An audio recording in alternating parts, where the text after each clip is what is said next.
La invitación de Anderson, que se le agradezco mucho, porque me encantan estos espacios, poder pues como compartir y sobre todo con otras cabezas, ¿cierto? Diferentes a como piensa uno, con otras profesiones, estos encuentros me parecen geniales y agradezco mucho, Anderson, tu invitación. No, es con todo gusto. Porque sabes que, Diana, nosotros hemos tenido como esas discusiones sobre los territorios, ¿cierto? Los territorios reales, territorios pensados, territorios posibles.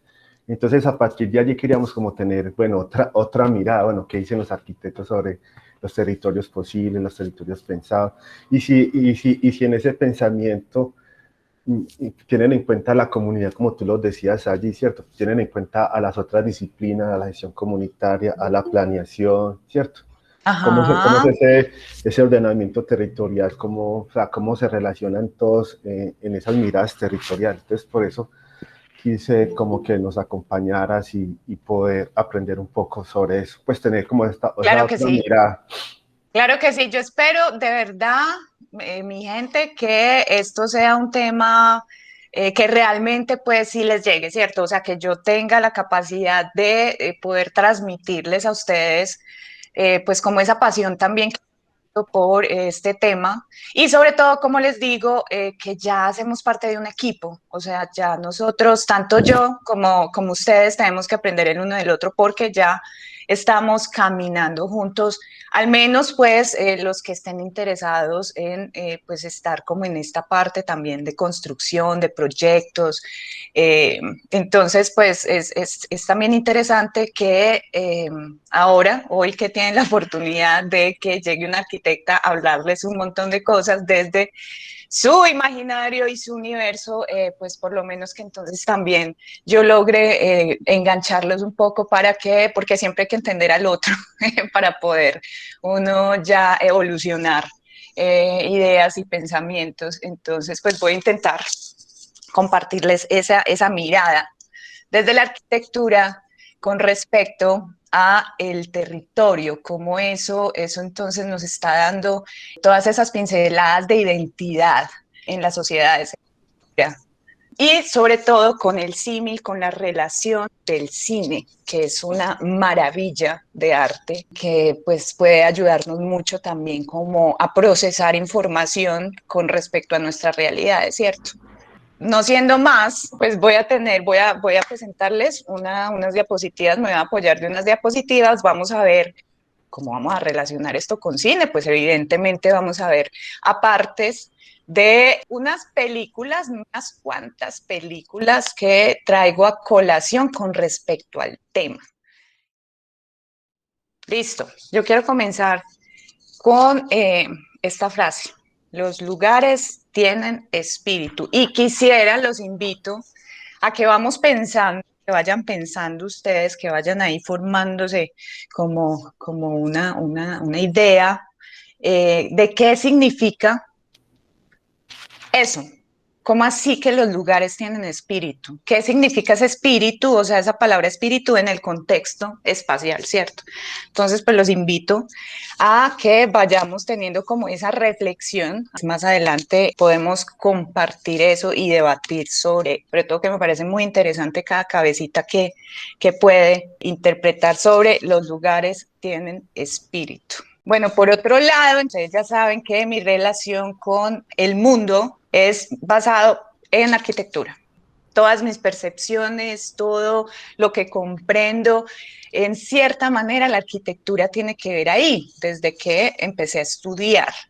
Son como dos elementos, pues uno inicial, donde la arquitectura pues es esa monumentalidad, esa belleza, esa forma como un objeto de admiración, como símbolo, como marca. La arquitectura nos está dando cuenta de la historia del planeta, ¿cierto? De un momento en la historia de una sociedad. Nos da los visos de cuáles eran sus necesidades, de cuáles eran la manera de percibir el mundo en general. Y por otro lado, pues está el cine, que así tanto como la arquitectura, pues trabaja con el espacio y el tiempo. Y también nos cuenta historias y también nos habla sobre un momento de la sociedad, nos habla sobre una cultura.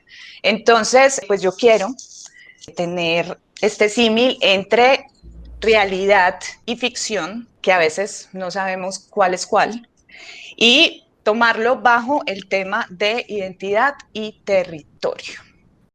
Entonces, no sé si quiere alguno compartirnos qué es ese sentido, ese entender de que lugares tienen espíritu. No sé si alguien de pronto nos puede expresar qué es lo que entiende por un lugar que tiene espíritu.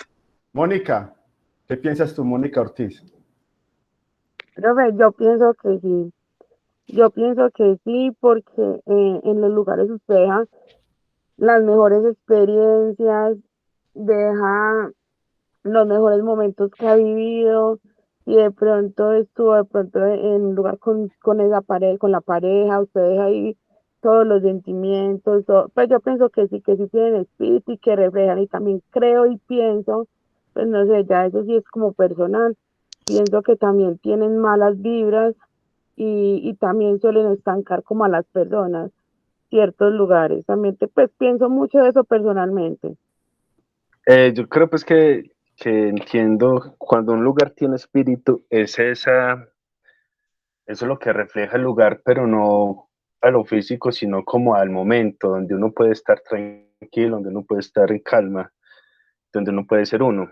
Y a mí me pasó muy fuerte aquí en Prado había un lugar que llamaba la tienda de Pacho, un lugar pues que era colonial, pues no colonial, no, pero sí tenía muchos años de los arrieros, que era un punto de encuentro de ellos, y en los últimos 20, 25 años fue un lugar de tertulia, un barcito donde uno iba a tomarse un café, una cerveza, y era un lugar de tertulia, y uno se sentía bien, pero lastimosamente pues lo tumbaron, hicieron una torre ahí, un negocio, y ya uno pasa en esa esquina y no es lo mismo, perdió el encanto, uno ya no siente como el mismo espacio. Ok, gracias. Sí, pienso que sí, cada lugar tiene un espíritu, porque en cada lugar se vive una experiencia diferente, se siente un sentir diferente, y cada uno se caracteriza por sí mismo, por su espacio, por quien lo habita, por conforme está diseñado. Entonces pienso que sí, cada lugar tiene un espíritu. Por aquí alguien estaba escribiendo que cada espacio refleja una intencionalidad tanto de quien lo diseñó como quien lo habita, Daduan. Todo lo que han dicho es precisamente eso, claro que sí, o sea, el espíritu es lo que da vida. El concepto de genius loci es un concepto romano, esto viene hace un rato, que habla sobre que el genius es ese espíritu guardián de las cosas, no solamente de las personas, sino de todo, de los elementos, del espacio, de absolutamente todo. Y este señala lo que es o lo que quiere ser. Después viene este personaje, Christian Norman Schulz, que habla también sobre ese espíritu del lugar, que es básicamente todo lo que nosotros estamos aquí compartiendo, estamos diciendo. Entonces es ese como ese picantico, esa cosita que podemos encontrar en un lugar y, por ejemplo, lo que Alejandro estaba mencionando de cómo un lugar conserva ese espíritu y si se va, si lo tumban, si arrasamos con él, pues como que ese espíritu permanece ya en una nostalgia, pero quiere decir que tiene un carácter, como que marca algo ahí. Entonces, el espíritu del lugar para este personaje, Christian Norman Schulz, describe el entorno como un todo unificado que es caracterizado por la interacción de personas, lugares, símbolos, estructuras, que a través de la fenomenología del espacio puede ser percibido como representativo, es decir, por ese estudio del lugar, como por lo observable que podemos nosotros descubrir que pasa en un lugar. ¿Qué significa esto? O sea, reflexionando cómo en todo esto la capacidad de asentarse en un lugar nos hace identificarnos en ese lugar físico, ¿cierto? Y nos hace también despertar en el hecho de que nos asentamos en un lugar y nos identificamos en ese entorno, pues nos hace despertar ese sentimiento de que hacemos parte de algo. Teniendo eso claro, que nosotros sentimos ese ser parte de algo, pues nos da la confianza de poder coger como los elementos de nuestro entorno, hacer algo con ellos y proyectarlos al futuro, pues proyectarlos en el tiempo. Por otro lado, pues el territorio como arquitectura, entonces aquí ya entramos a nuestro cuento del territorio y de cómo un arquitecto ve el territorio. A ver, es el entendimiento del territorio como resultado de diferentes y continuos procesos de transformación, una huella de diversas formas, intensivas, espontáneas, artificiales, a lo largo del tiempo. Se reconoce como un espacio leído, vivido y comprendido, un espacio físico que reúne toda la información generada debido a la presencia del hombre en el lugar. Entonces el territorio es también el reflejo de la sociedad.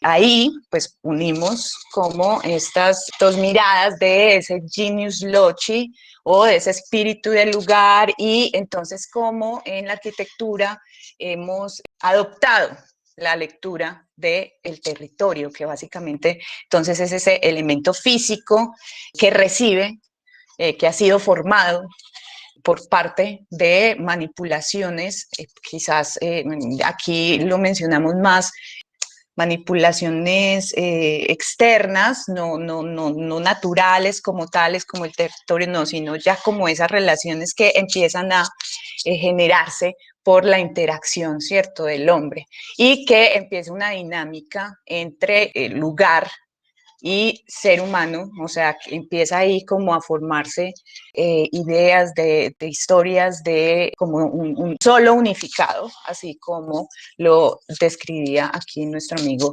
Christian Norbert Schulz. Entonces tenemos claro, entonces esta idea del territorio, de todo esto nos da una identidad, o sea, todo esto va referenciado a la identidad.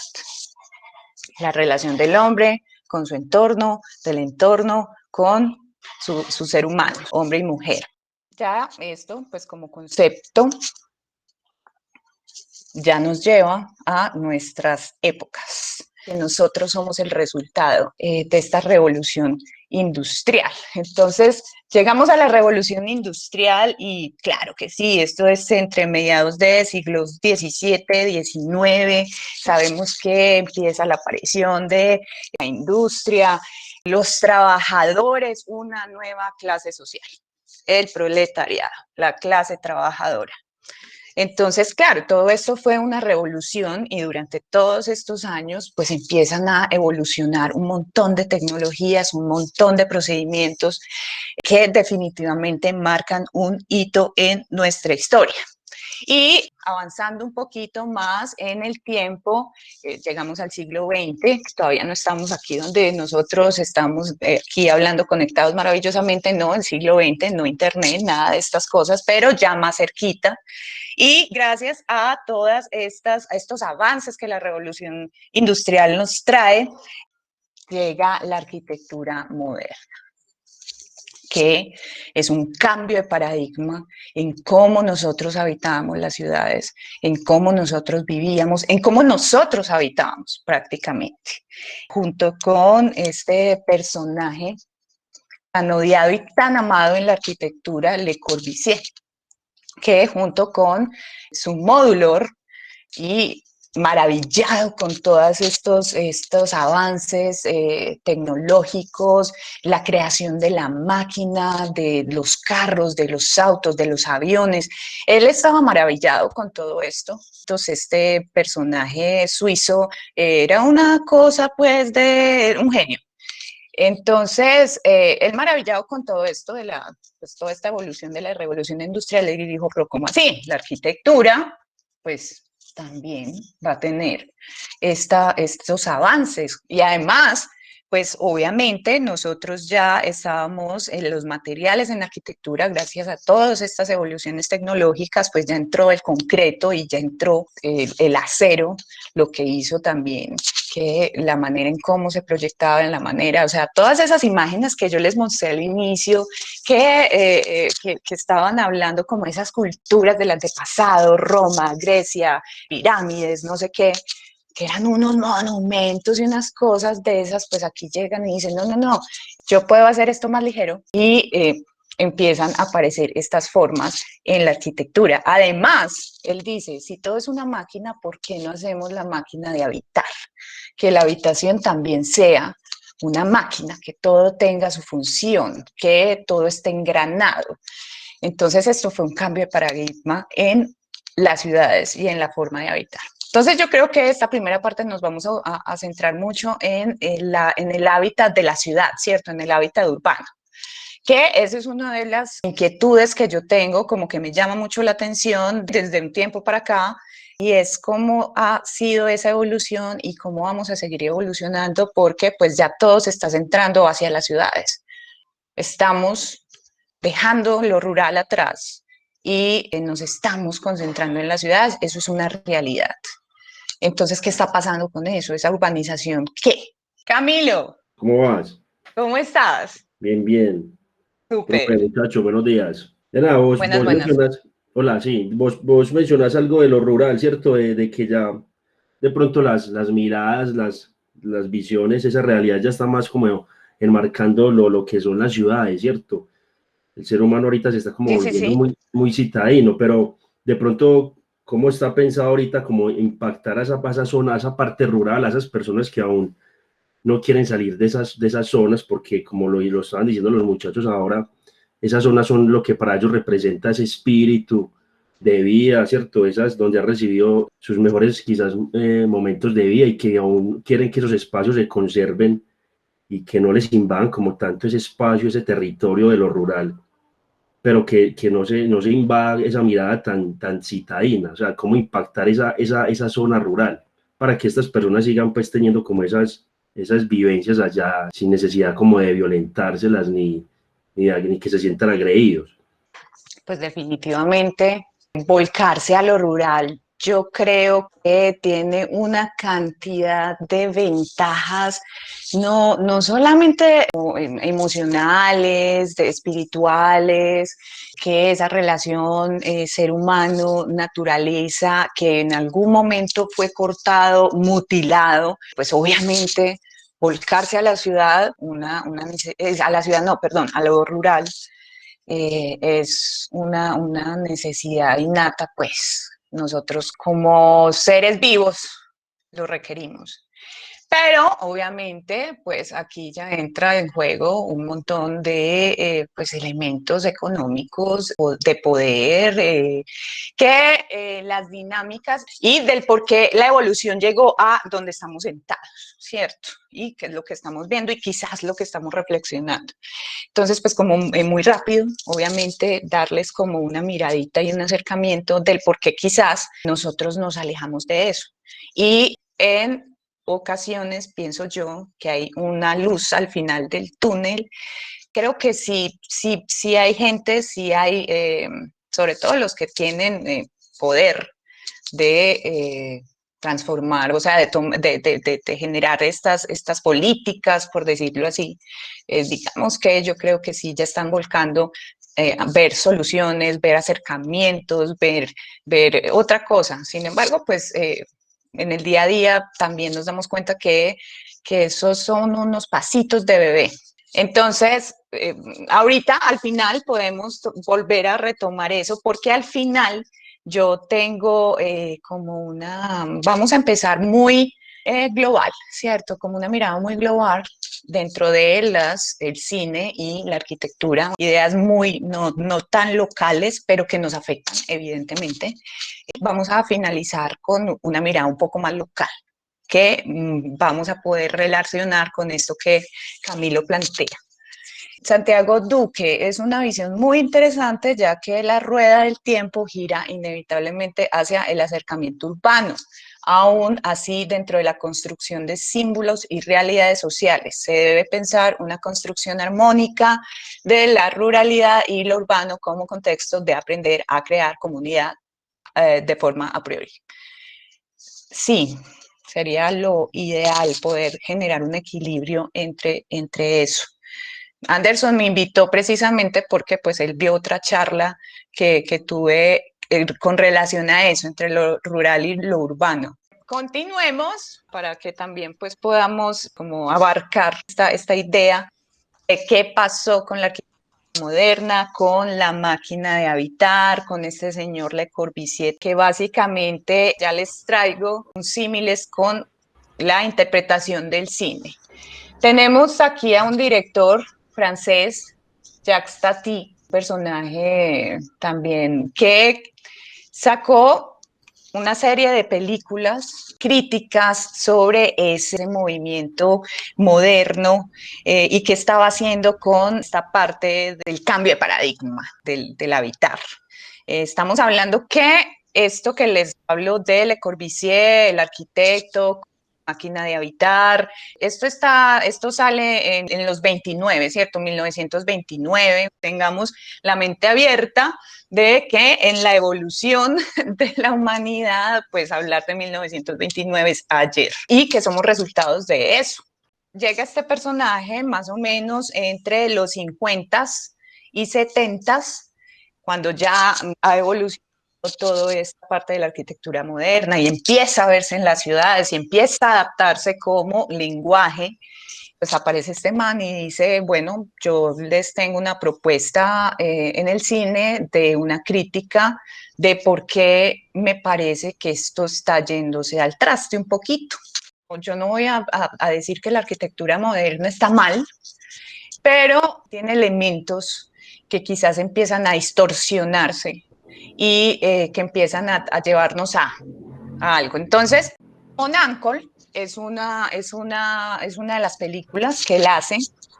Él, por medio de un alter ego, él hace 4 películas que son el resultado de 4 elementos principales que estos personajes de la arquitectura moderna o del movimiento moderno pues plantearon como que se debería tener en cuenta para la ciudad perfecta, o no perfecta, pero sí ideal. Es el ocio, el trabajo, la vivienda y el tránsito, el circular. Entonces él hizo una película por cada uno de esos elementos que los modernos decían, hombre, esto tiene que estar así para que funcione. Y criticando cada uno de esas perspectivas. Mon Uncle critica el habitar, esa idea de la vivienda como máquina versus lo más natural. Pues empieza la peli con esta escena donde hay unos perrillos que van así divirtiéndose por el mundo y llegan a un barrio y miren cómo cambia, o sea, los colores empiezan a cambiar, todo es gris, obviamente todo está muy pulcro, no hay gente en las calles y aparece esta casa que es la casa de esa máquina de habitar. Todo está perfecto, todo tiene su punto, como todo está pensado, inclusive miren la circulación que me lleva a esa casa que tiene una forma muy funcional, pero que es divina. Entonces, me muestran ya el versus de esa clase trabajadora, de cómo vive, lo que es ya un barrio que tiene gente en las calles, que se relacionan entre sí, que la persona que barre habla más que barrer, y toda esta dinámica, todo este movimiento, todas estas interacciones humanas, a diferencia de lo que veíamos anteriormente, que es esa crítica de cómo es esa arquitectura moderna. Entonces aparece aquí nuestro personaje principal que vive pues, en una Francia que es mucho más natural, que está hecha por pedazos y entonces es una vivienda y nos muestran dónde vive y parece que fuera como un montón de retazos. El circular para llegar allá tiene que estar relacionándose con otras personas para poder llegar a su casa. Entonces empezamos a ver esos versos. Y miren todo el recorrido que él tenía que hacer para finalmente llegar a su casa y en ese recorrido encontrarse con el vecino, con el de abajo, con el de arriba. Nada está mecanizado. Por ejemplo, la ventana, que él se da cuenta que está como, ¿qué pasa aquí? Esto no está como bien, pero al mismo tiempo él se da cuenta que al moverlo, cuando ese pajarito le da el sol, canta. Es un lugar que te da experiencias, es un lugar que te da creación, que te da cosas, porque a diferencia de esa casa perfecta, supuestamente, que vimos al inicio, que es esta, donde todo está puesto en su lugar, miren que llegan a visitar a la señora de la casa y ella dice, no, tengo que prender mi fuente. ¿Por qué? Pues es que para eso está. Y conversan sin ni siquiera verse porque es que la circulación no te deja eso hasta que por fin se encuentran. Todo es pensado, todo es como puesto en su lugar, no hay espacio para lo espontáneo. Y es entonces este, que es el tío, un ser que no entiende qué está pasando, que no entiende ese lugar, que no se ubica. Inclusive, miren, los árboles hasta están armados, están diseñados, todo está diseñado. A lo largo de la peli es básicamente a través de los ojos del personaje que no entiende qué está pasando en este tipo de contextos, que él no logra ubicarse, que él trata de encajar, pero cada vez que trata de encajar la empeora más. Por ejemplo acá, o sea, estos detalles que él no sabe cómo caminar ahí, pero no, claro, el diseño está perfecto, eso se ve muy hermoso, es en la monumentalidad de que supuestamente todo funciona como debería funcionar. Esta película es esa crítica precisamente a esa máquina que en teoría pues debería darnos muchos bienestares, o sea, generarnos muchas facilidades, facilitarnos la vida como tal, pero que en realidad él lo que hace en esta peli es como encontrar esos vacíos, como listo, no, todo está muy bien, porque la arquitectura moderna lo que nos ayudó, o Le Corbusier lo que hizo, que es un genio, fue generar, bueno, yo voy a poder tener ventanales gigantes porque pues ya la estructura que estoy proponiendo me permite que yo abra y tenga más luz y tenga más visual. Entonces ese tipo de elementos que se ingresan en la arquitectura moderna sí, están muy bien, excelente, pero él trata de encajar, de hacer las cosas, pero todo es un desastre a lo largo de la peli, porque él no pudo entender cómo funcionan estas cosas. Ese mismo Le Corbusier, primero que él hizo, listo, fue decir, bueno, yo voy a plantearles la máquina de habitar, voy a revolucionarles la manera de vivir a ustedes. Y esto fue en 1933, en un barco, o sea, en un buque, se reúne todo el grupo de los Siam, que es como un conjunto de los pensadores del movimiento moderno de esa época, de la arquitectura moderna de esa época.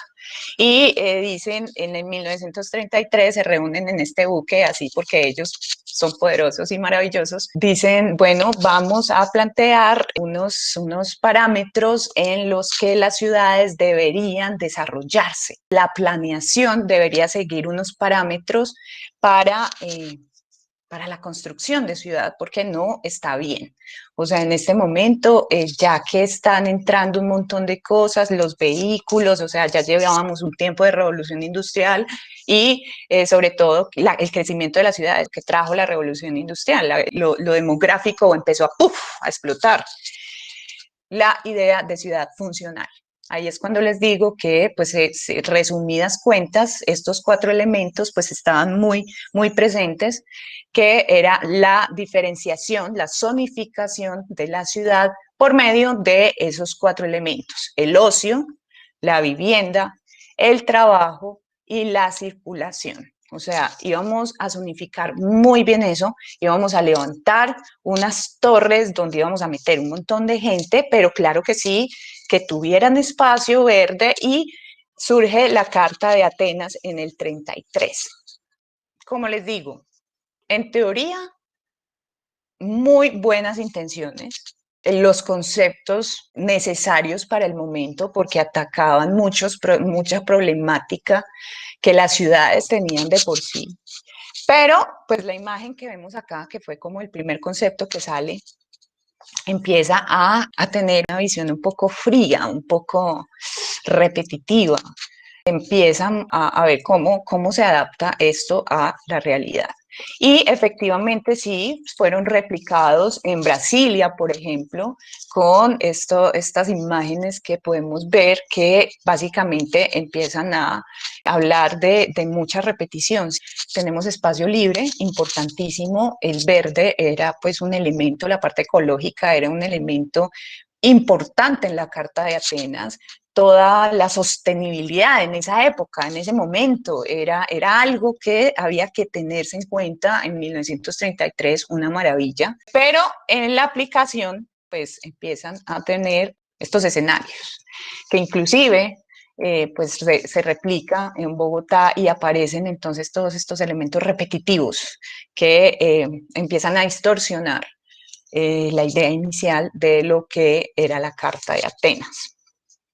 Nuevamente llega Jacques Tati y está Playtime.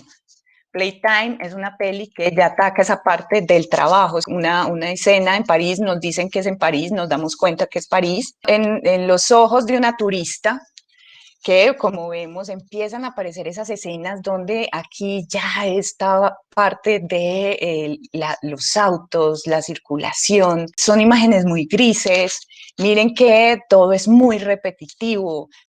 Y aparece aquí nuestro personaje maravilloso que vuela, desde la peli anterior vuela, tiene un vuelo porque tiene una entrevista de trabajo y llega ya a París. Entonces aquí podemos darnos cuenta que todo está automatizado supuestamente para facilitarle la cosa a la vida al humano, pero toda esta escena es un rato muy largo donde este señor es como, tin, ¿qué hago? Estoy perdido, venga, no sé qué, tan, y supuestamente es para facilitarle el trabajo a él, y eso es un enredo, y es un rato largo.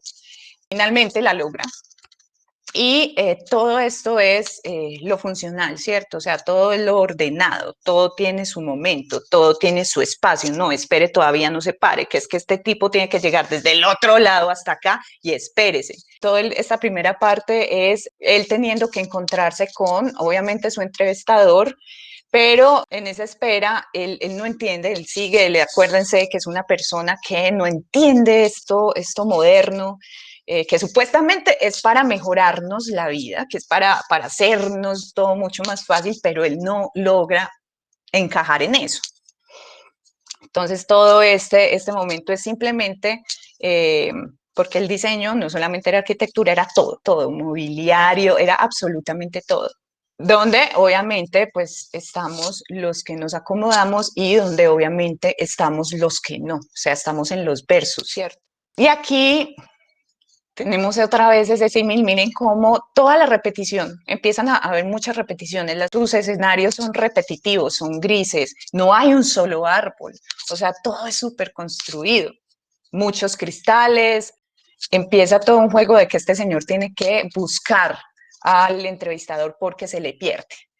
Entonces también habla sobre la arquitectura moderna, esta repetición lo que hace es que nosotros no tengamos la ubicación sea muy difícil, todo es igual, entonces no tenemos como un punto de referencia, nos podemos perder en el espacio y el hecho de que nos perdamos en el espacio hace que tengamos inseguridad con respecto al entorno y no lo podamos considerar como nuestro. Nosotros necesitamos encontrar significado en los escenarios, el entorno en el que estamos, para poder localizarnos y poder tener como esa identidad, siempre todo alrededor de la identidad. Entonces este es un juego de este personaje buscándolo en medio de un montón de cubículos iguales, miren que todos tienen sus cubículos encerrados, casi que no se hablan, no se miran, entonces es un corre-corre siempre uno buscando el otro. Aquí por ejemplo es muy interesante porque todo es una cuestión de, él ve el reflejo del señor al frente, pero resulta que es simplemente un reflejo y va y lo busca, entonces es esa cosa de también lo aparente. Las turistas. Miren, dice que es en Londres, London, y es la misma edificación que pues vio estando en París, que es eso mismo, básicamente. Entonces también esa crítica de que todo va a empezar a verse igual, prácticamente. Entonces, ¿dónde queda la identidad? ¿Dónde queda ese espíritu del lugar que le da carácter? Cuando pues todo empieza a verse igual. Puede funcionar, pero que tanta de esa funcionalidad pues nos sirve a nosotros como seres humanos. Entonces llegan aquí y miren que podemos ver como póster de diferentes lugares, supuestamente está Hawái, está México, está Estocolmo, y todos tienen el mismo edificio, Estados Unidos. Entonces ella empieza a decir como, hey, ¿qué pasó acá? O sea, ¿cómo así? O sea, yo estoy en París, pero podría estar en cualquier otro lado y no me doy cuenta. Vos ahí exactamente no sabes dónde estás. Parecía una oficina. Pues uno se da cuenta que es como una especie de aeropuerto.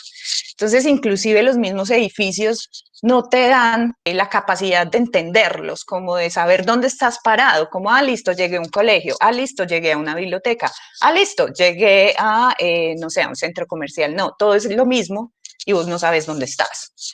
Toda la peli es relacionada con esto de la repetición, de que empezamos todos a actuar como alienados. Entonces empieza este tema, la deshumanización del espacio. Como está de visita, pues visita a un amigo que va a su casa, listo, llega a su casa, todo bien, y nos damos cuenta que son grandes ventanales. En cada una de los, es un edificio de apartamentos y son grandes ventanales, entonces vos estás expuesto. Pues es la cultura de la exposición, la cultura del mostrar. Parte del yo, del individuo, se pierde. O sea, ya es un show, básicamente. Entonces también es esa crítica de cómo se van perdiendo, que sí, cuando hay relaciones sociales ya es casi que un sentido de relaciones muy superfluos.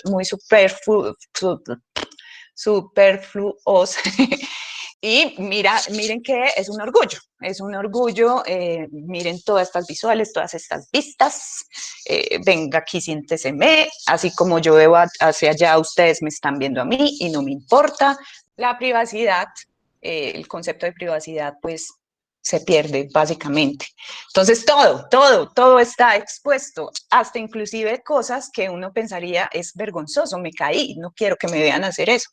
Y finalmente muestran toda esa parte de cómo ya el final de la peli, pues miren que es este cuento, muestran otra vez a la turista, los turistas salen y se van.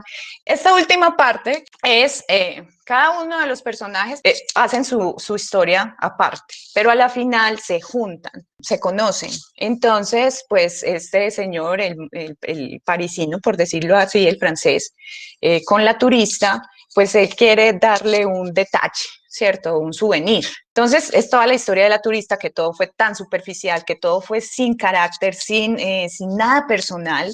Encontrar a un local, porque él tampoco es local, él viene de una París de otra parte, y que igual que ella está perdida en una París que pues no ofrece como nada extraordinario, pero el encuentro de ellos dos genera que el simplemente hecho que él le da este souvenir, esta cosita que vemos acá, que es como unas florecitas, sea lo único que ella pueda relacionar que diga, esto es París. O sea, aparte de, obviamente, todo este concepto del encuentro con las personas, con los seres humanos que generan sensaciones y vínculos, esto pues va a ser como ese recuerdo que es París, y simplemente miren, son unas lámparas. Así termina la peli, donde me muestran pues ya con toda esta experiencia de los repetitivos, que fue una crítica del director con respecto a todos estos planteamientos de los modernos, que como les digo, no tanto era decir es que están mal, sino que pareciera que podían usarse mal y podríamos estar llegando a eso. Ahora quisiera entonces que reflexionemos, ya que tenemos todo este cuento de aquí para atrás, y pensemos en la evolución de nuestros territorios. Cuando acuérdense que pues territorios lo estamos mencionando como el espacio físico en donde interaccionan las personas, los elementos, los símbolos. Entonces podemos hablar desde el desierto hasta la ciudad. Todo es territorio y cada uno tiene sus caracterizaciones y sobre todo teniendo en cuenta lo que hablábamos en un inicio, que la tendencia a que las ciudades, de que haya mucha más población en ciudades, más o menos hay una tendencia del 70%, que el 70% de la población en 2050 viva en las ciudades. ¿Cómo se imaginan, cómo se imaginan esas ciudades del futuro o los territorios del futuro? Cada uno tiene, dependiendo de lo que sienta como territorio, ¿cierto? No sé si Anderson me puede contar qué se imagina él. Y después empezamos con los... No, es algo muy interesante con, pues primero todo lo que has dicho, y yo quería empezar diciendo que lo que tú nos proyectaste es una aproximación, diría yo, teórica y muy analítica sobre las relaciones entre el cine y el espacio geográfico, ¿cierto? Porque en primer lugar se señalan las cualidades del cine frente a otros, diría yo, otros soportes de representación del territorio, ¿cierto? Cuando uno mira como las diferentes formas de ver y habitar el territorio, como la clase obrera, podríamos decir, y la clase alta, como esas edificaciones están construidas a la perfección, ¿cierto? Que a veces no sabemos ni por dónde caminar, ni cómo comportarnos, ni cómo habitarlo. Y en el otro lado vemos como más la naturalidad y la cotidianidad y más la realidad que se vive, ¿cierto? Es esa diferencia entre el espacio real y el espacio fílmico, pues me parece muy interesante y como la abordas mucho más, ¿cierto? Porque es un espacio fílmico, porque es una película, pues son varias películas, diría yo, son 4 películas, como tú lo mencionas, que pueden ser en una sola, ¿cierto?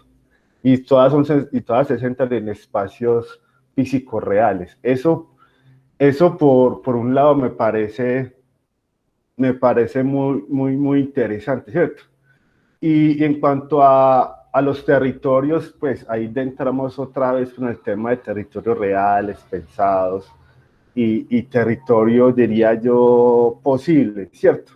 Porque yo diría que la pregunta que tú haces me refiere a que son esos territorios que sintetizan el concreto real, ¿cierto? El concreto vivido, el concreto pensado, el que existe en la medida que aporta elementos que van viables a la producción de cambios o transformaciones durante las diversas naturalezas, diversas escalas. Entonces, como ciertas aproximaciones que entre lo probable y lo estudiado, tanto lo real como lo vivido, como lo pensado, como debería tener un mismo consenso y ese consenso involucra a la sociedad involucrada, ¿cierto? Porque yo creo que esa es la gran, pues es como el gran interrogante si todos esos territorios se piensan en las sociedades que se involucran y que habitan allí, ¿cierto? Porque porque eso se da a través de los POT y todo lo demás. Entonces son esos los entes políticos, los grupos sociales, los actores económicos y locales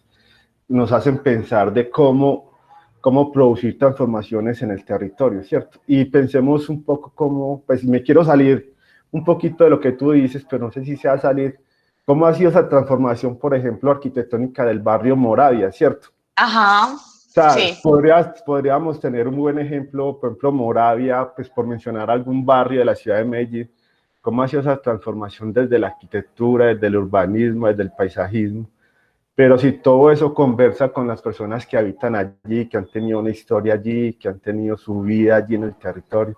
Entonces son como cosas muy llamadas a la reflexión y también a, bueno, dónde es que estamos y cómo es que nos estamos pensando las ciudades hoy en día para las personas que la habitan allí, porque no son robots las que la habitan, son personas que tienen historia, tienen una vida, ¿cierto? Y que son actores sociales y políticos. Es que esa es una apuesta fuerte, es una apuesta fuerte de él.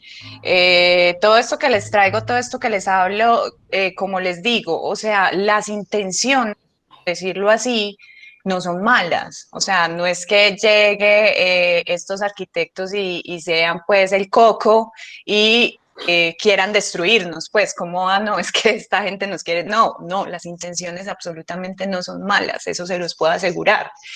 Uno cuando lee la teoría, uno dice, hombre, qué bonito, ojalá, pero claro, ya ve cómo empieza a implementarse todo y ahí empiezan a aparecer distorsiones. Es como cuando dicen, es que el socialismo en teoría es bien, pero aplicado no, es básicamente lo mismo. Claro. Entonces, sí, es básicamente eso. Entonces, yo creo que el problema es el humano. No, mentiras, no. Yo creo que esa apuesta que Anderson está planteando, por ejemplo, cuando menciona Moravia, que uno puede decir, hombre, aquí han pasado cosas, aquí ha habido una evolución increíble, o sea, pero también detrás de esa evolución aparente, de esa organización aparente, hay atrás hay unas historias muy fuertes también, desplazamientos, o sea, para llegar ahí, que un montón de cosas que no son tan bonitas pasaron. Entonces, es una apuesta difícil, de anteponer las necesidades colectivas a las individuales. ¿Cuál es la necesidad colectiva? Que el barrio esté organizado. Pero ¿cuáles son las individuales? Es que esa señora vive en tal parte y toda su vida ha estado ahí. Ah, pero es que ahí vamos a pasar una vía. Pero es que, no sé si me entienden, es difícil cómo lograr ese equilibrio, cómo llegar a no atropellar y poder avanzar, ¿cierto? Entonces es una apuesta muy bacana que hay que ya hacerla y sabría en este momento pues cómo hacer eso. Pero creo que es un avance muy grande el hecho de que ustedes, por ejemplo, los gestores comunitarios entren en el juego, ¿cierto? Acompañar a los que planean, acompañar a los urbanistas, acompañar a los arquitectos, porque pues ya no es ese ego de arquitecto que pretende entenderlo todo, sino que no, están ustedes que dicen, no, espere un momentico, es que los que realmente saben aquí cómo es la movida son ellos, construyamos desde ahí. Entonces, creo que sí se está como encaminando la cosa, vamos lentos, de pronto seguros, pero sí, eso es. Cuando hablo que pensemos en la evolución de nuestros territorios es, bueno. Diana, qué pena, hay una estudiante que levanta la mano. Ay, claro que sí, no había visto. Oneida, cuéntanos. Gracias, Diana. Gracias, profesor. Mira, yo hago una, pues sí, mi reflexión es esa, que uno deja de visualizar un territorio, digámoslo acá, un barrio o un pueblo, una ciudad. Tú dejas un tiempo de ir cuando tú vas, pues casi que te sientes perdido, ¿cierto? Porque han cambiado las cosas, ya por ejemplo las casas grandes ya se están acabando porque las están las están convirtiendo en edificios. Uno, por ejemplo, acá en mi comuna, pues donde yo habito, hace 18 años que yo llegué acá a Medellín, yo trabajaba en la mota y en un tercer piso y yo miraba, me encantaba mirar hacia el frente que veía la montaña y solamente se veía una casita que decían que era de EPM y se le veía el techo rojito así y todo era verde, todo era pues muy bonito. Y ya después cuando volví ya como a visualizar hacia allá, ya uno empezó pues más casas, entonces ya la montaña ya no existe, ¿verdad? Ya la montaña es un caserío. Entonces, y así pues todo Medellín. Yo iba a un mirador, a un cerro mirador, y uno miraba todas las montañas y ahorita uno va y es solo casas y casas. Entonces, esa evolución en nuestros territorios afecta tanto a las personas, porque a muchas, como se dice, tienen que salir de esos lugares porque van a hacer estructuras nuevas, modernas, que si bien embellecen a la ciudad, empobrecen al ser humano, ¿no? A muchos. También hay un acabose de la naturaleza. O sea, no se está pensando en el medio ambiente. Entonces, hablábamos esta semana una reflexión sobre eso, que el medio ambiente lo estamos destruyendo. O sea, mira que las políticas, esto del plan de desarrollo que habla de presupuesto para el medio ambiente, ¿no? Para los recursos del planeta. Yo digo, eso es una herramienta que se utiliza políticamente, que está de moda para los políticos, para como atraernos, requerir el voto y luego pues ya no se vuelven a acordar de lo que es la naturaleza. Entonces empiezan a destruir y a destruir. Entonces mira que estamos haciendo un gran daño a lo mismo. Por ejemplo, la gente digamos, digámoslo de aquí en mi comuna, el sueño es tener para irse a vivir a las nuevas construcciones que están haciendo en el Poblado, en Envigado, y váyase uno por allá y esas, pues o sea, ya no hay de dónde colgar edificios, porque definitivamente ya no hay de dónde colgarlos. Entonces eso como que es el inconformismo también, el no querer uno su territorio, su espacio, de no valorarlo, ¿verdad? Irle a dar valores a otras cosas. No estoy diciendo que es malo ambicionar, o sea, tener como ideologías de avance, pero que ese avance que uno tenga como persona no lastime ni a los demás ni a la naturaleza. Gracias, Diana. Gracias. Claro que sí, no, está muy interesante todo tu discurso, porque básicamente yo creo que eso es el sentir de todos. Pues yo estoy muy de acuerdo con Oneida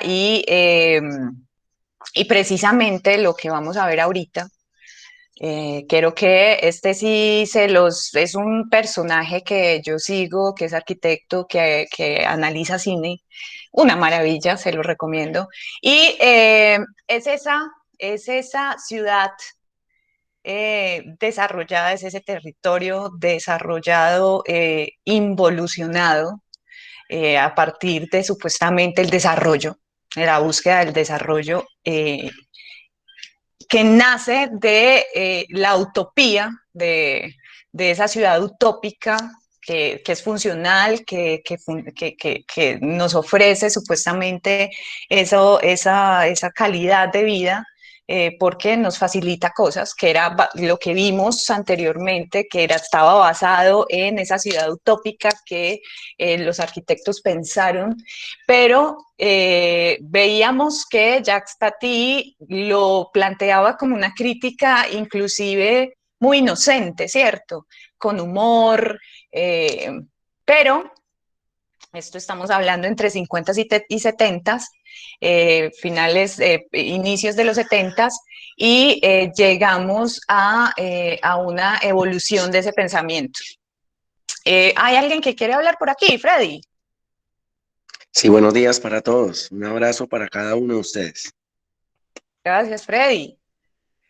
Bueno, soy un invitado de mi compañero Anderson, colega, y me llama la atención su exposición y quisiera hacer una intervención para que nos ayudaras, porque pienso que una de mis pasiones desde la adolescencia fue la arquitectura, pero una de las cosas que me ha decepcionado de la arquitectura es que está pensada más para los ricos. O sea, el diseño urbanístico, la proyección y la visión de la urbanización de las ciudades, el desarrollo de ellas, está pensado más en la comodidad de aquellas clases medias altas o altas. Y en esto hay digámoslo, una necesidad de resignificación de los territorios, porque se piensa más en cómo beneficiar al de clase alta desde la planeación urbanística. Pienso que es lo que he visto, pero como profesionales en planeación y desarrollo social y gestores comunitarios necesitamos pensar cómo insertarnos en esos procesos de la planeación y la planificación del territorio, porque no se tienen en cuenta los conocimientos, las experiencias, el arraigo y los sentimientos de las personas, de los seres humanos que habitamos esos territorios. Y me gustaría cómo tú, desde tu experiencia y tu conocimiento, poder aterrizar eso, cómo desde nuestra profesión social, los chicos de gestión comunitaria y nosotros como profesionales en planeación, cómo podríamos insertarnos y cómo intervenir, cómo poder ayudar a estos urbanísticos, a estos profesionales que diseñan las ciudades a darle un significado más social, a darle un valor social al territorio en su construcción de concreto en las ciudades. Eso sería una inquietud y una petición que te haría en este momento. Claro que sí. Ay, ojalá yo pudiera así, como Thanos, haciendo clic, cambiar todo. Eh, no, ve, esto es voluntad, sí, ok, y sobre todo voluntad política, que es básicamente, pues el poder, el que nos está permitiendo hacer o no hacer. Bueno, como les digo, yo he tenido la posibilidad de estar desde el sector privado y desde el sector público. Entonces he tenido los dos escenarios al frente mío en acción, pues por decirlo así, he estado en el campo de batalla. Y ve, mi experiencia, sector privado, oficina de diseño, una muy buena oficina, la oficina Opus, que pueden reconocerlo en proyectos tales como el edificio de la Libertad, que queda ahí, Teleantioquia, ahí en el centro administrativo, que es el de Este Palitos. amarillo. Ah. Sí, yo sé que es de amores y odios, pero bueno, no, el punto es que ellos, la oficina, tiene una gran responsabilidad ambiental y social, y ellos tienen a una persona social ahí, que es el que comienza todos los procesos de diseño.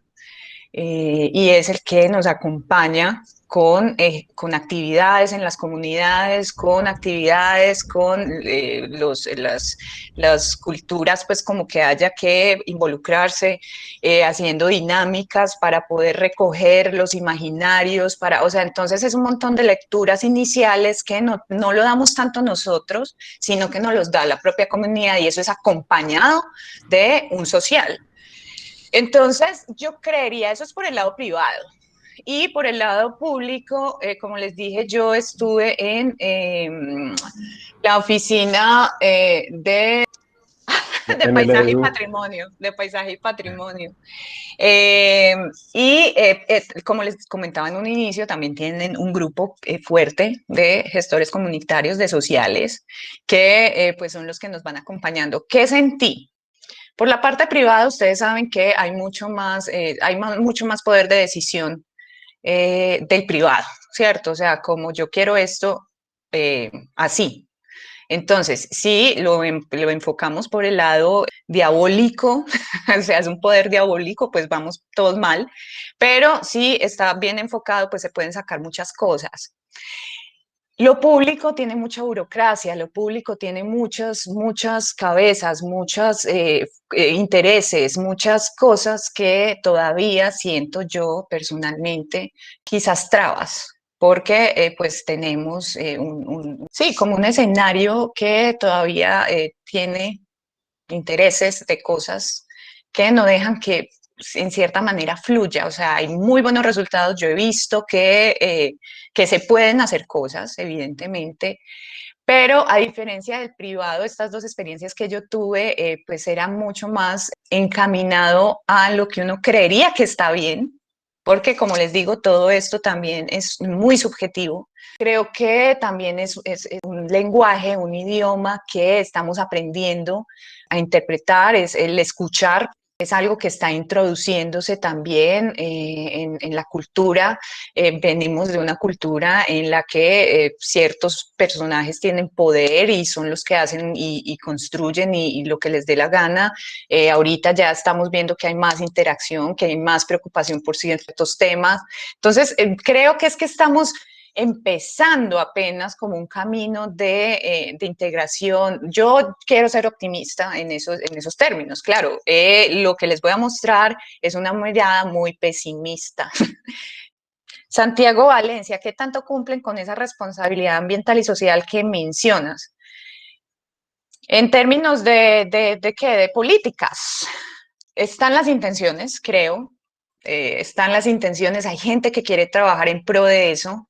Las comunidades también, pues evidentemente siempre están muy dispuestas a eso, pero creo que estamos en una brecha en que, como les digo, todavía necesitamos cambiar nuestro chip mental, ver que el desarrollo no es tanto en cuestiones de monetarias, o sea, qué tanto ganas con el desarrollo en plata, sino en otros términos, ¿cierto? Entonces yo creo que las nuevas generaciones pueden estar teniendo una percepción diferente y pueden estar alimentando que los procesos tengan otras finalidades. Esta responsabilidad ambiental, como ya está sobre la mesa, como ya nos tiene contra la pared, pues al menos en términos de papel, parece que está generando pasos.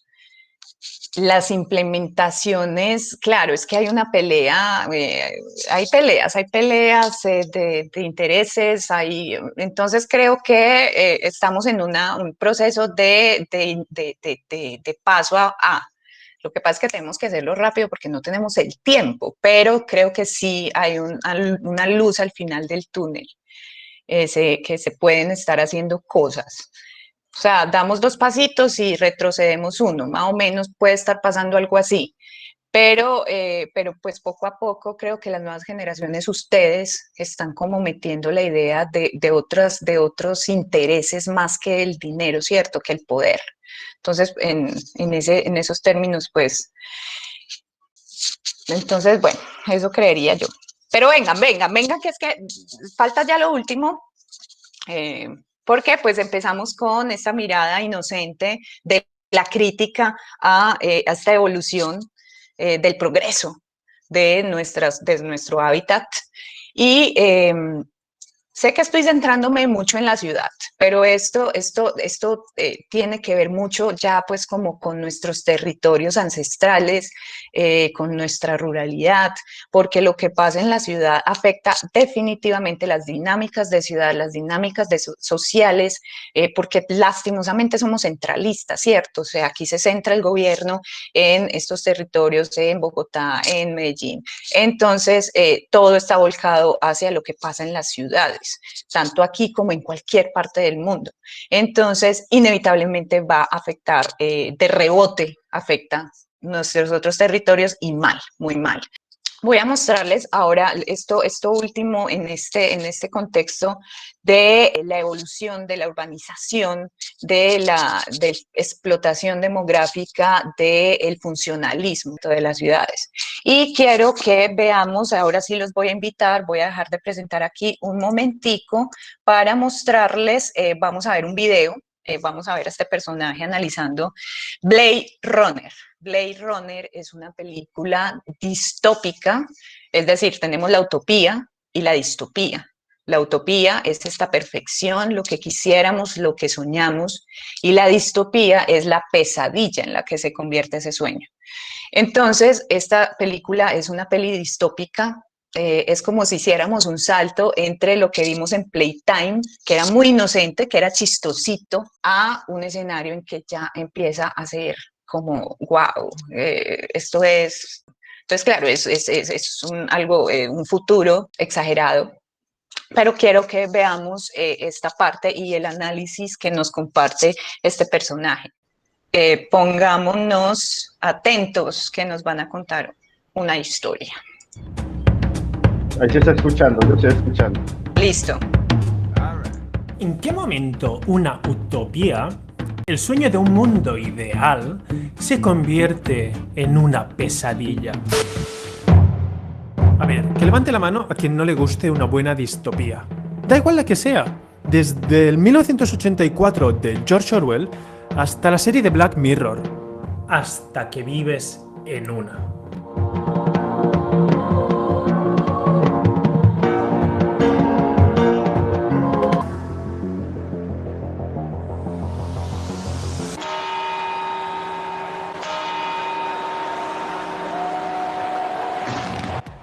Estamos por fin en el año 2021 y celebremos que el presente no es Blade Runner. A ver, que sí que es verdad que nuestro mundo está contaminado. Muy contaminado. Pero os recuerdo que lo primero que vemos de Los Ángeles de la película es esto.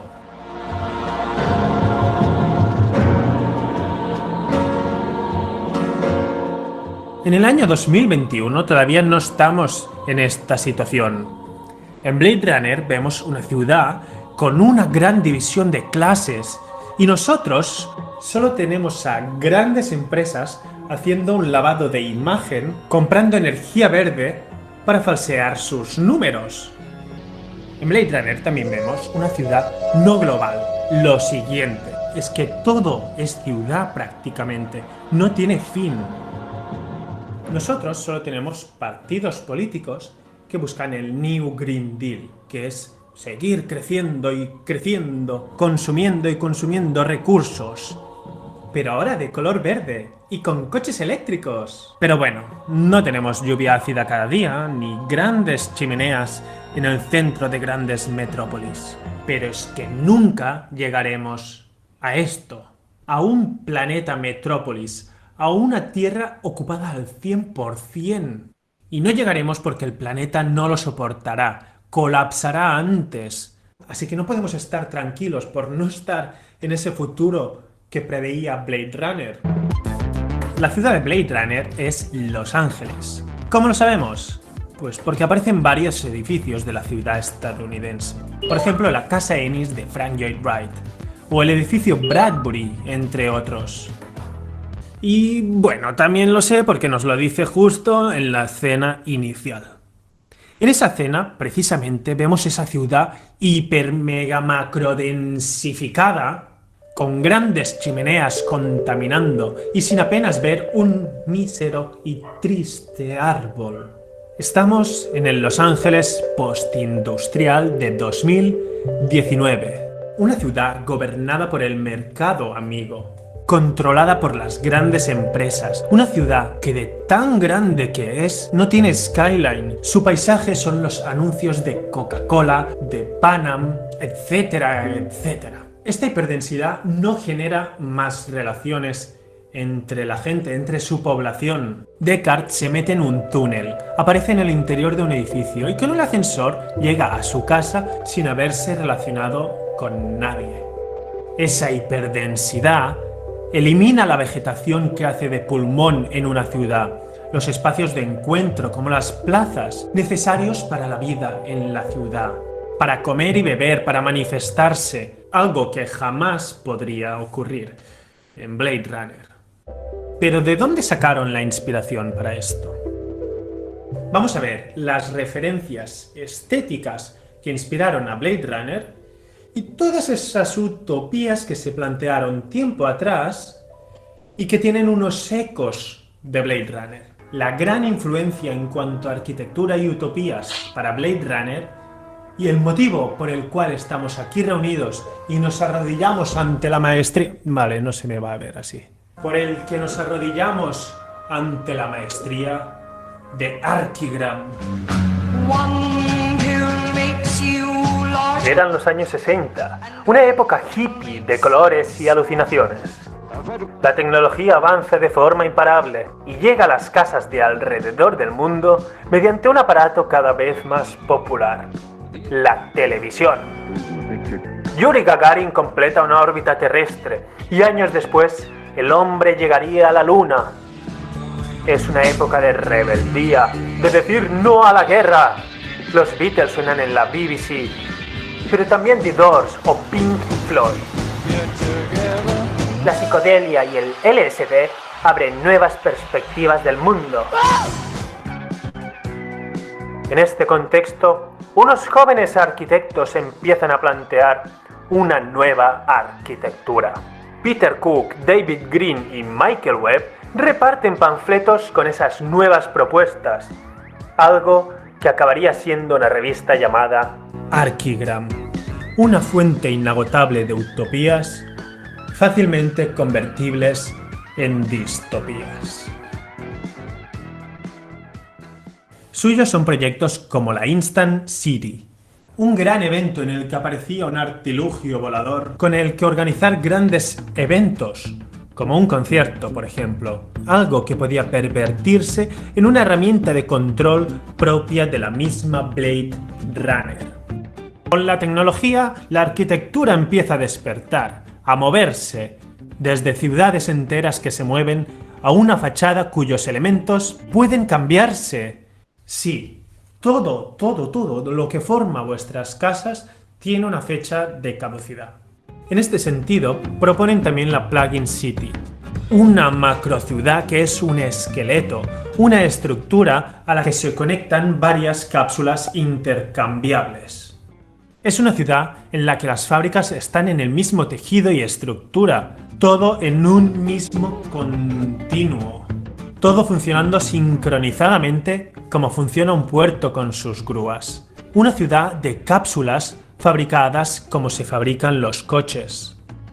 Aparte de Archigram, muchos de sus coetáneos empiezan a pensar proyectos provocadores que no van a realizarse. Hay otras utopías que son muy Blade Runner-escas, como el proyecto de Paul Rudolph para Manhattan, por ejemplo. Una mezcla de autopistas con grandes e infinitos edificios. O el Hexaedron, un edificio ciudad de 1000 metros de alto, de Paolo Soleri, y que nos podrían haber colado en medio de Los Ángeles de 2019 y no lo distinguiríamos. Archigram influyeron a muchos arquitectos, como al posmoderno Ricardo Bofill. Ricardo Bofill, junto con su taller de arquitectura, donde había también psicólogos o poetas, construyeron una utopía. El Walden 7, otro edificio más que parece sacado de un Blade Runner bien, se trata de un edificio denso, pero que busca generar espacios de comunidad. Aquí tenemos 440 viviendas. 440 viviendas en 14 plantas, 5 patios y un montón de puentes y balcones que buscan potenciar esa comunicación. Finalmente, solo se construyó uno de los edificios del conjunto, el cual tenía que albergar, atención, a 3000 personas. Vale, tenemos grandes eventos que aterrizan literalmente a tu ciudad.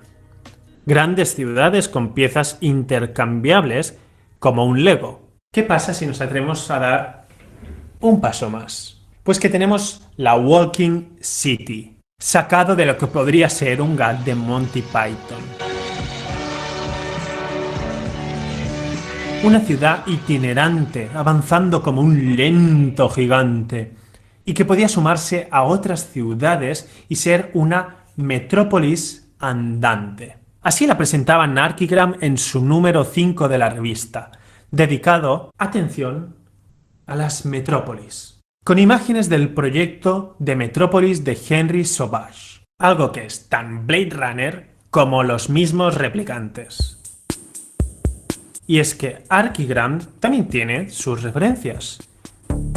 Las utópicas cúpulas geodésicas de Buckminster Fuller o Antonio Santeglia.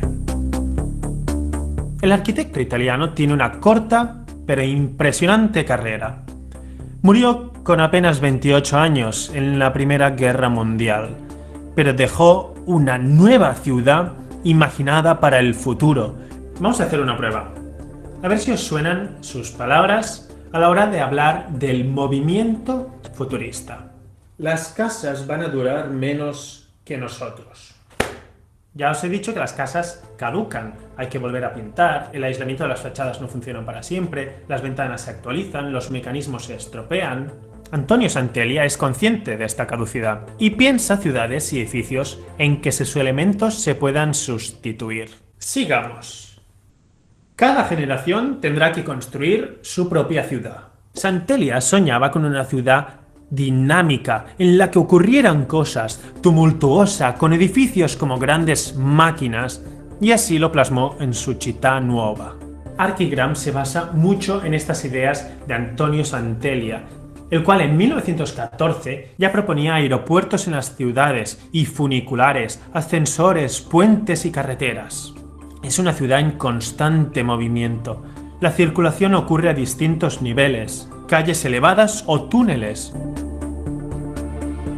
Es la hiperdensidad de Blade Runner, una ciudad que no duerme y no para, una ciudad que estaría en constante construcción. Y siendo Metrópolis la influencia número 1 para Blade Runner, el futurismo es por extensión también influencia para Ridley Scott. Muchas de estas utopías que hemos visto hoy son prácticamente una oda a la densidad. Blade Runner es el fracaso de esas utopías. Metrópolis es una gran ciudad a punto de fracasar. Pero a diferencia de esta, nosotros ya conocemos Los Ángeles. Y aunque nos asuste la visión de Blade Runner, no es algo tan loco. No nos sorprende tanto. El Los Ángeles de Blade Runner es la gran metrópolis, que por grande ha dejado de funcionar. Una ciudad puede asumir un Walden de Bofill, incluso 2 o 3. Podríamos añadirle un edificio de Santelia y un par de Fan Palace. Y tal vez funcionaría, pero no todo a la vez, y multiplicado por 10, porque la ciudad fracasa y se convierte en la distopía cyberpunk que es Blade Runner. Bueno, no sé si conocen esta peli de Blade Runner, si no la conocen se la recomiendo muchísimo, mírenla, búsquenla y mírenla. Pero miren las dos escenarios. Desarrollo urbanístico que tenía Jack Stati y ya está en 1982, esta peli es del 82. ¿Cómo es entonces de todas esas utopías que se han planteado, cómo se vuelve toda una pesadilla, ¿cierto? Pues es como esas ciudades pensadas a través del cemento y el suelo, ¿cierto? ¿Cómo se evidencia ahí que se crean? Cuando yo veo esas imágenes de esa película, son como ciudades pensadas como muy robóticamente, no para seres humanos, si bien los seres humanos son los que la habitan allí, pero son como para personas que no se relacionan con nadie, como que cada quien en su pequeño micromundo, ¿cierto? Donde nadie se relaciona con nadie, nadie tiene contacto con nadie, donde son ciudades y territorios muy fríos, muy grises, muy opacos, donde no conversan con el medio ambiente, ¿cierto? Entonces, es como muy caótico uno ver escenas así, pero son películas que tienen un análisis crítico muy profundo, que si no pensamos muy bien para dónde vamos, podemos llegar allí como lo muestra la película, pero son como esas grandes reflexiones que uno hace, cómo es que estamos pensando el territorio que habitamos, o sea, cómo es que se piensa, o quiénes lo están pensando, ¿cierto? Las personas, quiénes son los que están construyendo ese tipo de ciudades o que nos venden ese tipo de infraestructura, ¿cierto? Entonces, Sí, ¿cuáles son los intereses? Eso, ¿cuáles son? Sí, cuáles son los ¿Qué nos intereses interesa? ¿Qué nos para interesa? construir ese tipo de ciudades como pensadas más en el cemento, porque son ciudades pensadas más en el cemento, en ese llamado desarrollo, que pues, podríamos discutir qué es, pues, cómo se entiende el desarrollo a través de la arquitectura, porque sería muy chévere saber cómo se entiende el desarrollo a través de la arquitectura, a través del urbanismo, a través del paisajismo, ¿cierto? Con esas categorías de análisis, pero me parece muy interesante, Diana. Alejandro Ortiz. Sí, muy buenos días. Creo que, bueno, primero para poner un poquito de contexto, yo también soy arquitecto y soy bioclimático, entonces estoy como mucho con el tema ambiental metido en la cabeza. Pero creo que dentro de todas estas reflexiones que me parecen súper valiosas, hace falta un gran sentido de la sensibilidad y la empatía, en general para los diseñadores y los que pensamos la ciudad, porque mucho está abordado desde un sistema, digamos, desde el costo-beneficio solamente, y desde el costo-beneficio material y económico, cuando al final, si pensamos en la sostenibilidad, tenemos tres pilares fundamentales, que son el pilar social, el pilar económico y el pilar ambiental. Y yo diría que el económico siempre ha estado por encima de los demás. Y en donde más fallamos es en el social. Uno empieza a ver las ciudades en donde poco a poco se van perdiendo los espacios de convivencia, los espacios de generar estas, digamos, conexiones entre las personas. Y vos cómo pretendes que una persona sienta empatía por otro cuando no tiene ni siquiera el mínimo de espacio para poder interactuar con el otro. Eso por un lado. Y también con este sistema del copiar-pegar, ¿verdad? Donde copiamos y pegamos edificios, que también es como una especie de, bien lo mostrabas ahí, una especie de continuación del modernismo en donde se pensaba solamente en la absoluta funcionalidad, dejando de lado todo este tema de identidad, todo este tema del espíritu del lugar, que nos diseñan edificios, particularmente los habitacionales, que son como mi pasión, que terminan siendo una copia, una réplica a lo largo de todas las diferentes ciudades, a lo largo de todas las ciudades del mundo. Como si todas las personas fuéramos iguales, ¿verdad? Y todas las personas, yo no sé si alguno de aquí se considera igual que otro, yo pensaría que todos somos completamente diferentes y únicos. Pero aún así nos diseñan espacios en donde es el usuario el que se tiene que acomodar al espacio y no el espacio a las necesidades del usuario. Total. Y ese tipo de dinámicas empiezan a deteriorar un poco la convivencia de ciudad. Entonces, por ejemplo, si yo lo que hago es entrar a una unidad, meterme en un ascensor, caminar un pasillo oscuro, tenue, y meterme a mi apartamento, y no vi a nadie en ninguna parte de este trayecto, como bien pasa en Blade Runner, yo no empiezo a socializar, yo no empiezo a lograr esa empatía con el otro, y eso poco a poco nos va individualizando más. Entonces son como esas digamos, contradicciones del mundo, donde ahora tenemos todo este nivel de tecnología para conectarnos, podemos vernos las caras de manera virtual y aún así estamos completamente aislados del entorno social, quitando del escenario de la pandemia. Esto pasaba incluso antes de que nos mandaran a guardar. Claro. Entonces es difícil generar ciudad desde un punto de vista de que lo que importa es el dinero y todo lo demás queda subordinado, cuando en realidad nosotros como sociedad deberíamos construir comunidad primero y el beneficio económico vendrá solito, o por lo menos ese es mi planteamiento, digamos, con estos temas. Totalmente de acuerdo contigo, Alejandro, que era también de lo que mencionábamos ahorita y es cuáles son esos intereses, ¿cierto? Entonces, yo personalmente lo que veo es que los tiempos están cambiando, las percepciones y las nuevas generaciones están teniendo nuevas formas de adaptar el mundo.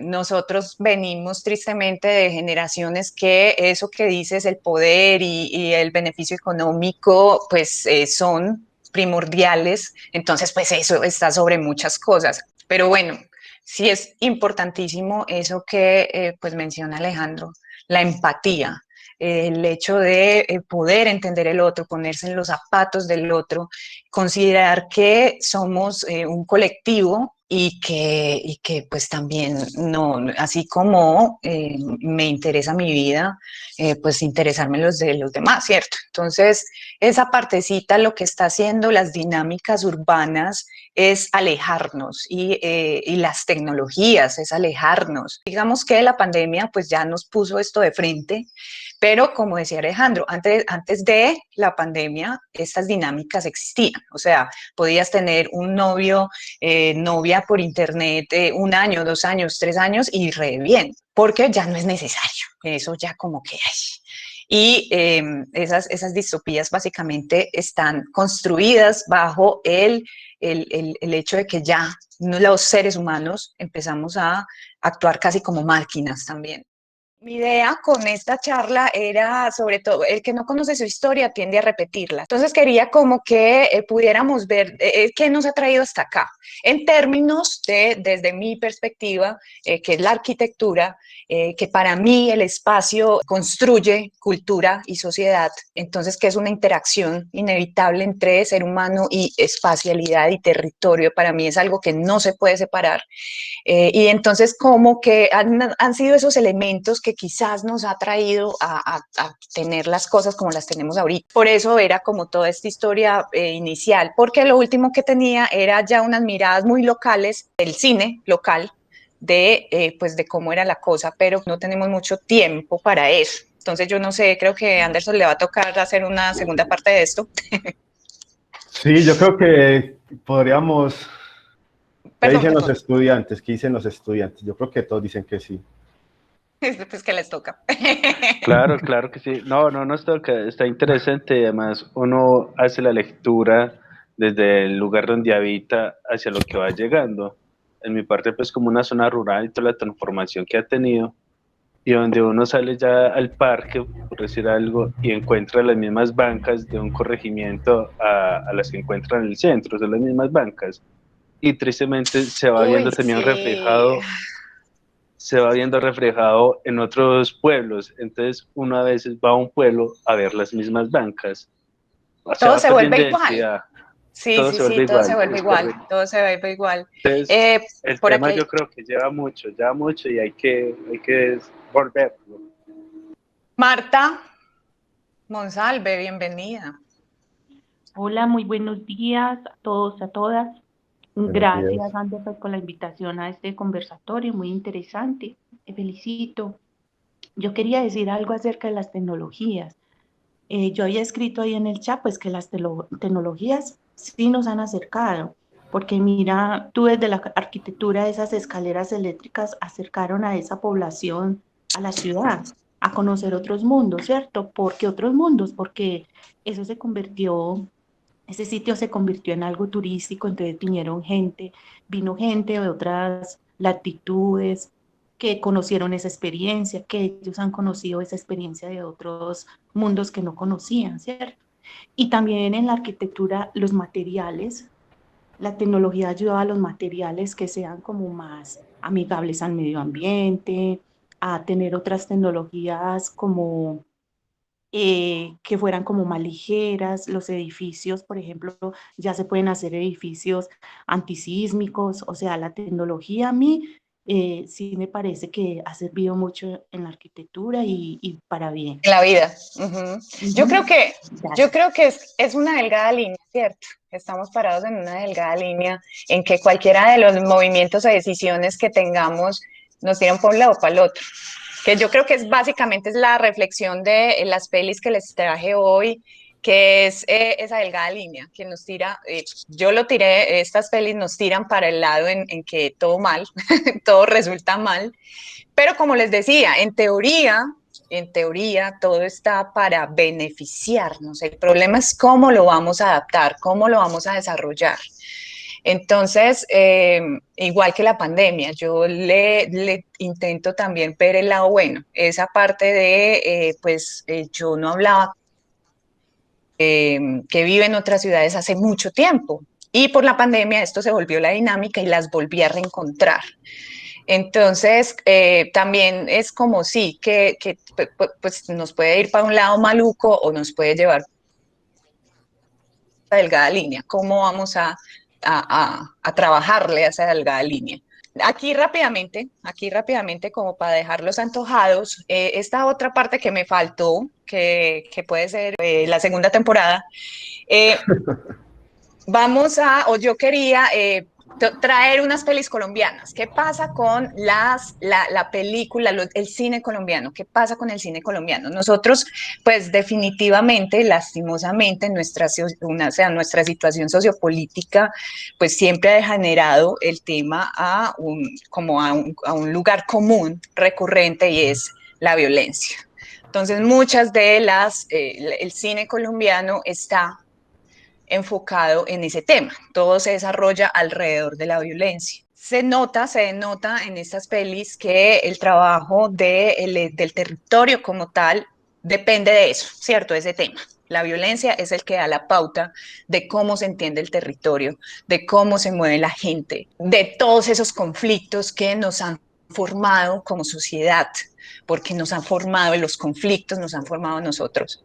Y cómo eso en los territorios, estas pelis están hablando del Amazonas, están hablando de la Guajira, están hablando de los llanos. Entonces nos estamos yendo, nos salimos de las ciudades principales que estábamos mostrando ahora anteriormente, de la metrópolis como tal, y nos vamos ahora sí para todos estos espacios más que prácticamente puedo decir que es el 70-80% de lo que es Colombia, ¿cierto?